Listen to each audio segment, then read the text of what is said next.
Welcome back again mga ka-viewers. Dito tayo ngayon sa Germany at pupunta tayo ngayon sa Milbersdorf.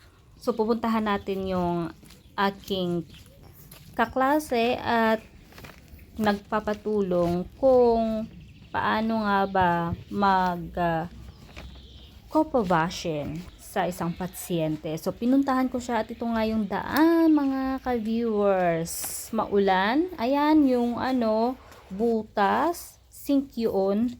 At dito nga ako mga ka-viewers, naglalakad patungo, mabasa at saka yun nga di alintana yung yung ulan, basa dahil nga syempre nangangailangan yung ating kaklase ng tulong.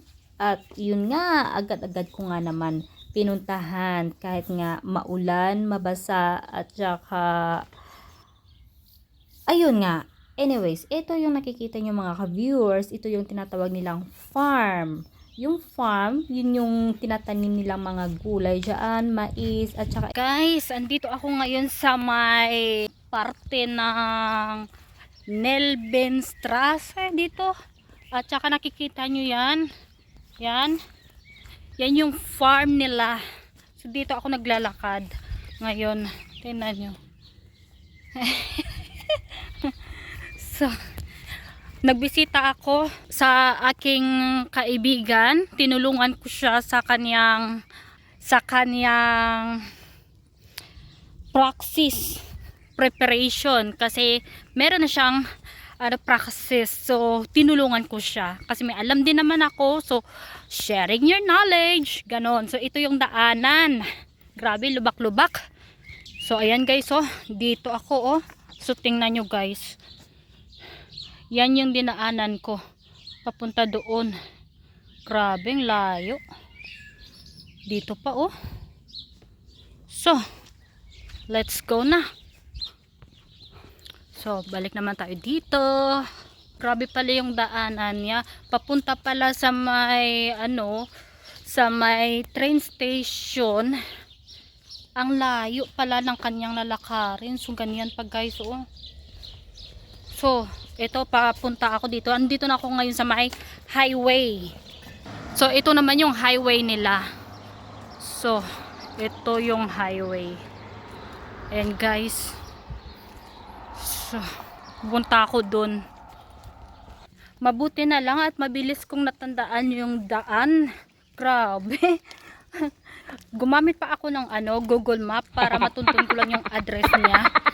So, ganito pala yung address. Ang layo. Tapos, dun pa ako sa pinakadulo-dulo pa na yung bahay niya. Kaso nga lang hindi ko lang talaga na videoan kasi bawal. So, andito ako sa mga kabahayan ngayon guys. So, ayan. Punta ako ngayon sa may, sa train station. Ito guys, punta tayo doon sa train station. Ganon. So, guys, andito na ako guys. Malapit na.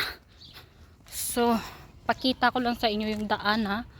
So, ayan guys. Dito lang pala yung andyan na yung Haltestelle. Diyan. Tapos kanina, pa ako. Dito pa ako kanina, naglibot-libot. Kabuang talaga nito. Dito lang pala yung yung Haltestelle. So, ito yung daanan ng Haltestelle nila guys. Ayan. So, ayan. Lalabas na yung train. Ito na yung train. So, yan yung train. Papunta na yung Maubach. So, ito yung train. Daming tao. Hindi ako makapag-video. Andito ako sa may Nelbersbachstrasse. Grabe. Train, daanan ng train. Mabilis na. Tapos na ako. Bali, mga 1 hour lang yung 1 hour lang yung pagtulong ko sa kanya. So, I hope na nakakatulong din kahit papano. 'Di ba?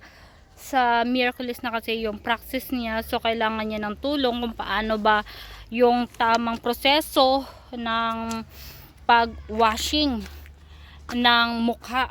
So, ako naman, kasi nga may alam din naman ako, at saka meron akong karanasan about sa practice.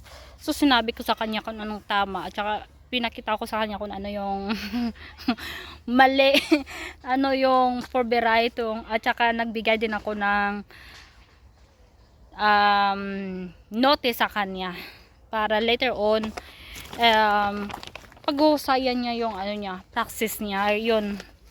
Yan, helping a friend para sabay kami makatapos sa kurso namin na kinukuha, at saka para ma-motivate na mag-aral, pusigiduhin at seryosohin yung pag-aaral. So ganun yun. Yeah, share your knowledge kapag meron lang. So ganun.